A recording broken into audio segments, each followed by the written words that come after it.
Okay guys, welcome to another 8-bit face-off kerfuffle. Now before I start, I did actually summarise one video too early. After I'd done my summary, I realised there's actually a fourth version. So yep, please hang on to the very end. Anyway, yep, you've seen the picture here. This is Druid, released by Firebird software in 1986, I think it was. It was definitely inspired by Gauntlet. Now if I remember rightly, it did come out just before Gauntlet, which was a really clever move on Firebird's part. It was released for 5 systems, I believe: Commodore 64, ZX Spectrum, Amstrad CPC, Atari 8-bit, and also this, was it the Tatung, I think it was called. I can't remember exactly what it was. A computer that nobody ever owned. Is it the Samsung Tatung, I think it was called? Something like that. I'm sure Steve Benways probably owns one. Anyway, let's crack on and see how they play. Right, okay, this is the Amstrad one. Nice loading screen.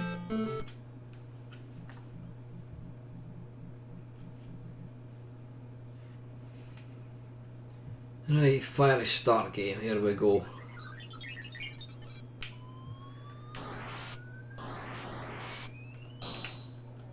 Right, some really nice colourful graphics.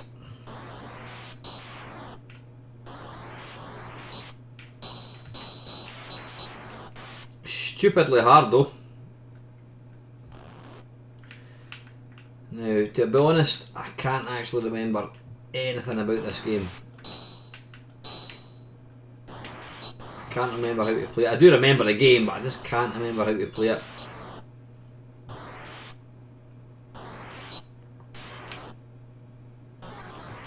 But yeah, this game came out, if I recall, just before Gauntlet came out.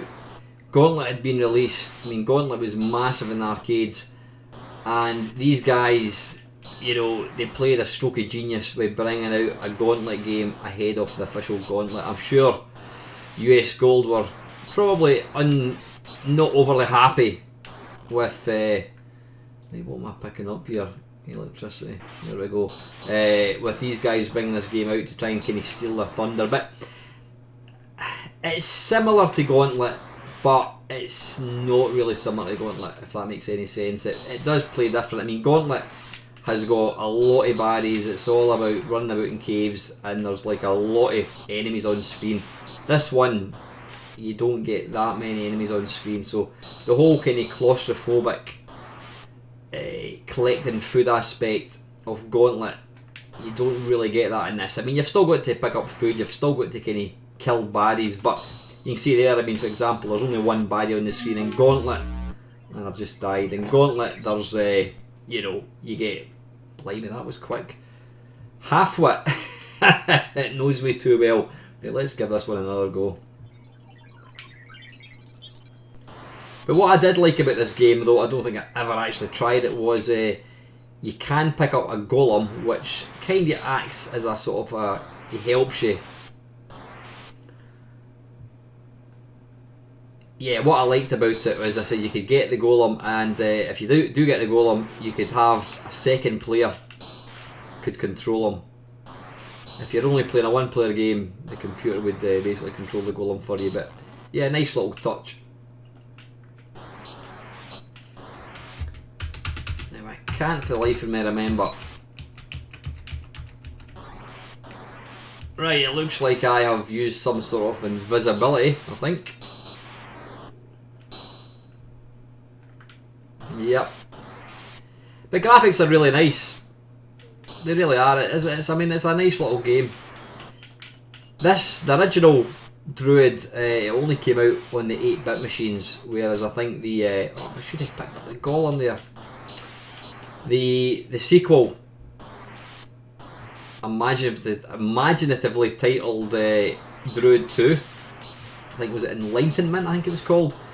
It also came out on the 16 bits. Yeah, I've already been there.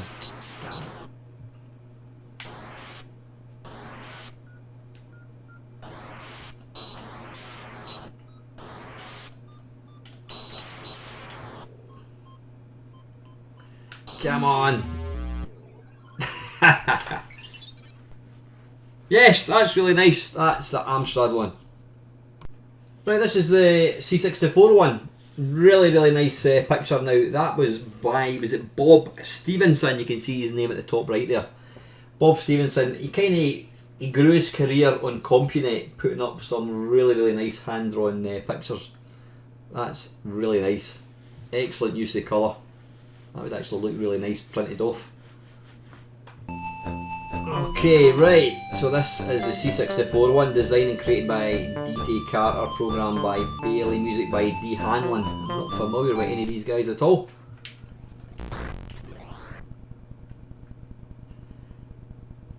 Now, right away, you can see the scrolling is just that bit nicer. And I think I'd probably say the graphics are actually a bit nicer as well. Pick up a key.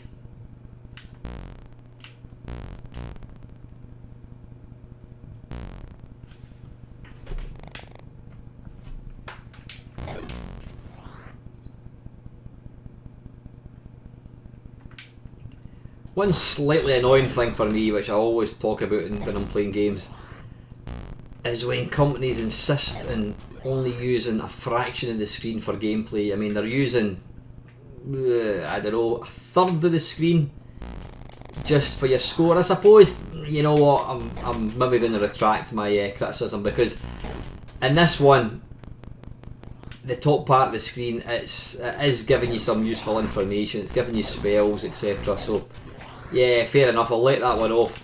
But some games that they just use, can I not kill that?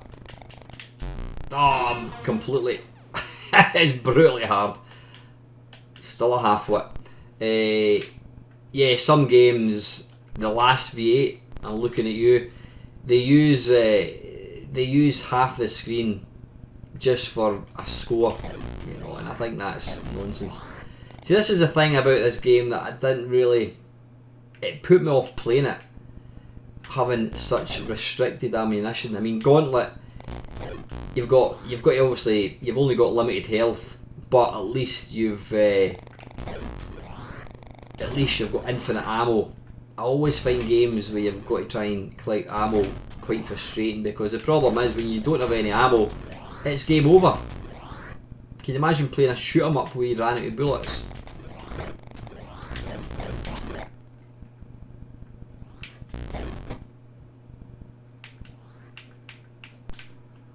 Golem. Right, come on, how do we pick the golem?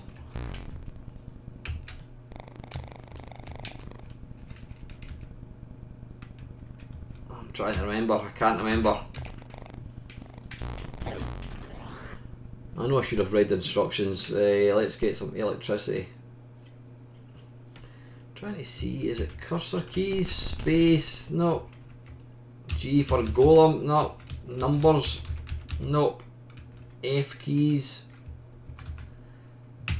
nah. I need to actually kill this bad guy before he kills me completely.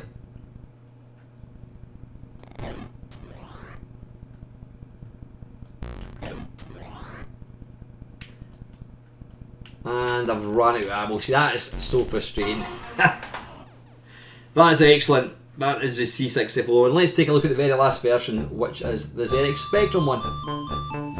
Right, okay. It's got exactly the same programmers, I think, as the C64 one. So let's... Oh, bugger. Wait a minute, I'll just need to reload it. Hang on 2 seconds. Right, I've now set it to the Kempson, I think. There we go.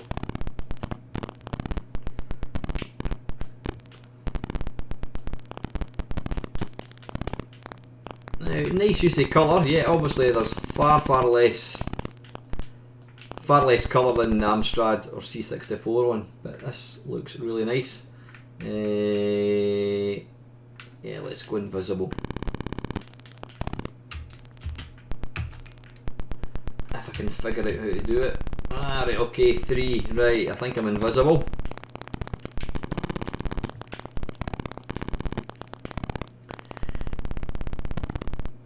Now this one just has flick scrolling.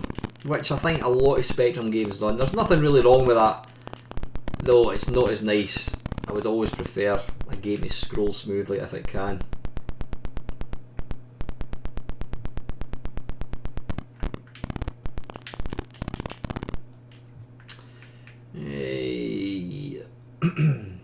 Let's go for electricity, I think.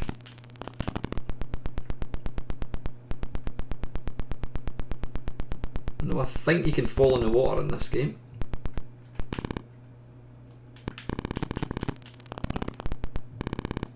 Oh, balls. Still a half foot, I'm afraid. Let's try once more.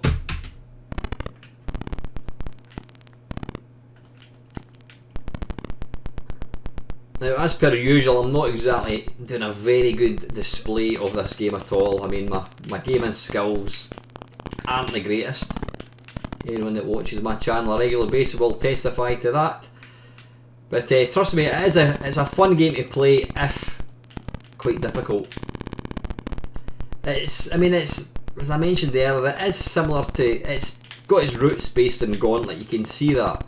But there's a lot more to it. You know, about spells, and I just wish I could figure out how to get the golem, so I could let you see.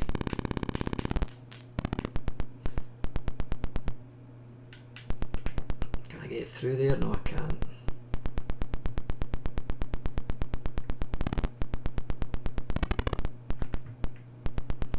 Right, there's no golem. Right, let's go invisible again, I think. So it was 2 this time. I'm still trying to figure out how you actually activate them. I'm sure I pressed number 3 the last time. You can't get through there. Yeah, at least when you're invisible, they don't see you. I don't think they actually know you're there. Which is, I suppose, is the general idea of being invisible. People can't see you.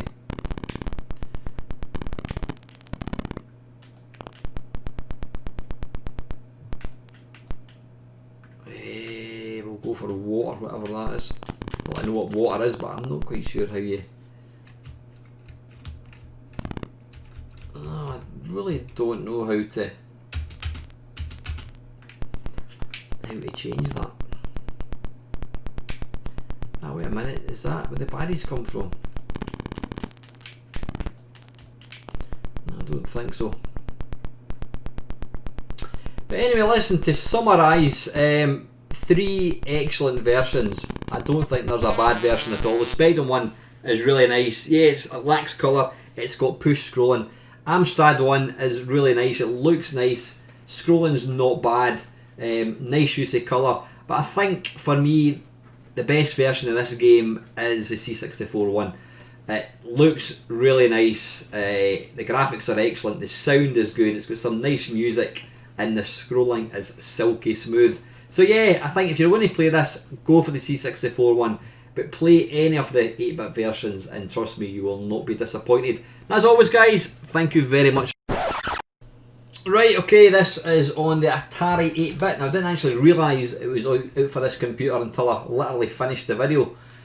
Designed and created by, yep, Mr. Carter, Atari conversion by, and it's just too quick.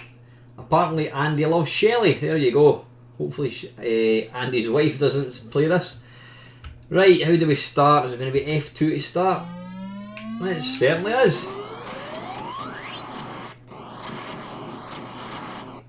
Right, I need to stop being quite so trigger happy. Now, you know what? I quite like the look of this. I like the kind of scanlines effect of the grass.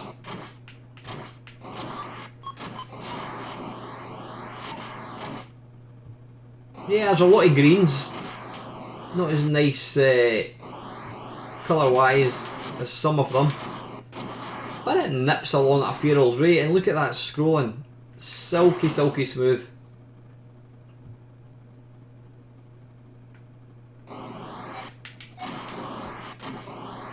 Now, I'm not quite sure when this version came out. Golem now, come on, how do we... Let's see if we can get a golem. Alright, I've just done the... Come on, I want to get a golem. Something tells me you had to use...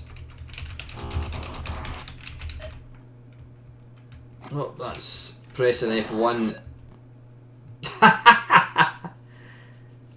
Right, okay, this is the Atari 8-bit version. Now, I'll be honest, I was just about to finish editing this video and I realised there's an Atari 8-bit one.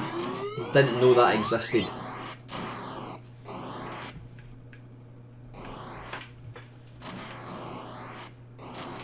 Now, first up, the graphics are rather nice. Maybe not quite as colourful as some of the other versions,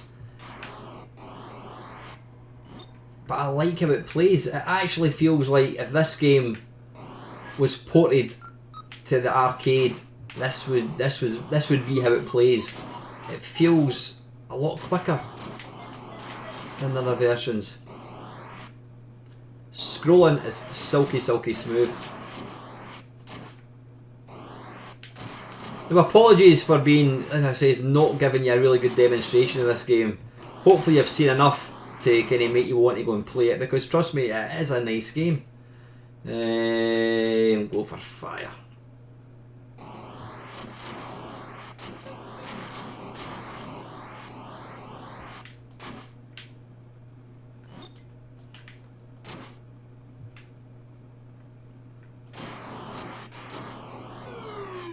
The baddies are probably not quite as well defined as on other versions.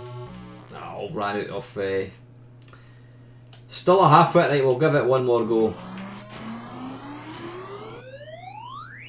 It would probably help if I could actually figure out... Right, I'm just looking along there. It says I've got one... right, 2. Pressing number 2 seemed to activate the invisibility.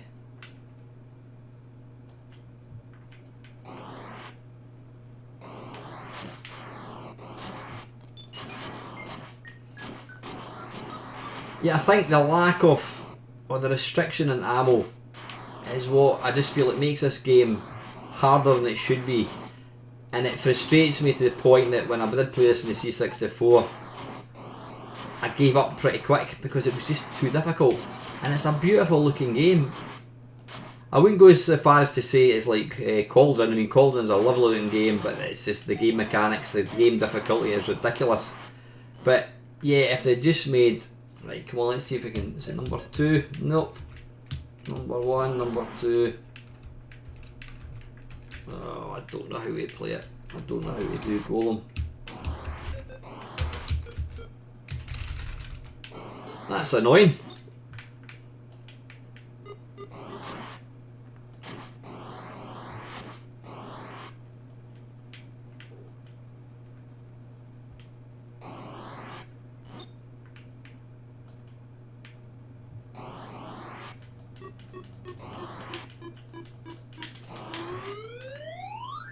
Right, okay, so that, right, I never knew that. That puts up your energy back up, puts your health back up to the top.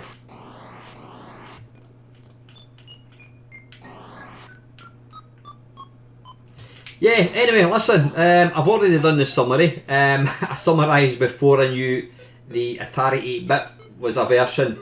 I still stand by, I mean, this is an excellent version. Like I said, they're all good versions. I still think that the C64 just eclipses it. It does look the nicest, it's got the best sound, it's got some nice music, and it scrolls really well. But again, as I said earlier on, every version is really nice. So yeah, that is Druid. If there's a game you want to see featured in this feature, just put your comments down below. And as always guys, thank you very much for watching.